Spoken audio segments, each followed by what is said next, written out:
Hello, magandang umaga! At ito na naman tayo at magluluto ng fresh halaan. Fresh halaan para sa mga nagbubuntis dyan, syempre. At ito na nga po, meron tayo ditong 1 kilo. 1 kilo at binatad ko na nga po ito sa ating planggana na may tubig para makasukan na po ito. And hindi na rin po mawawala itong ating dahon ng sili, onion leeks, bawang at luya, sibuyas, at ang ating siling haba na magbibigay ng anghang. At ito na rin po, hindi na rin po ako nagpalampas dito sa ating malunggay dahil kumuha na ako dito para mas healthy ang ating lulutuin. Nag-request nga po pala dito ang aking asawa ng tuyo para sa ating lulutuin dahil ito nga po ay masarap i-partner sa fresh halaan. At ito nga po ay pinirito ko na.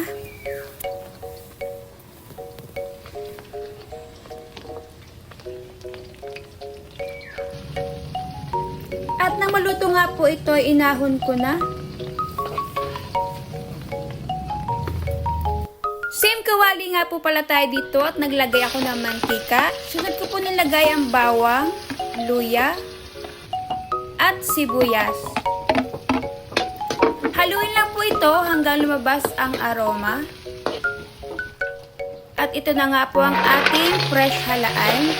Haluin at igisa po sa ating mga sangkap na luya at takloban at hayaan lang po natin itong magbukahan.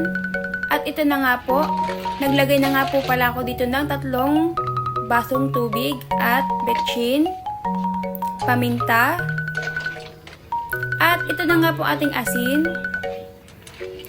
Haluin lang po ito hanggang kumalat ang ating mga sangkap. At ito na nga po at kumukulo na ang ating halaan. Sunod ko na po nilagay dito ang ating siling haba at dahon ng sili. And ito pong ating onion leeks. Optional lang po ito sa ating lulutuin. And then last, itong ating malunggay. Malunggay para healthy ang buhay.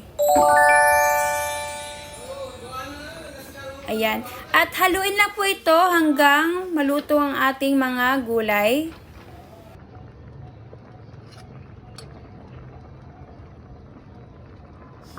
At ito nga po at luto na ang ating fresh halaan. Napakasarap at manamis-namis.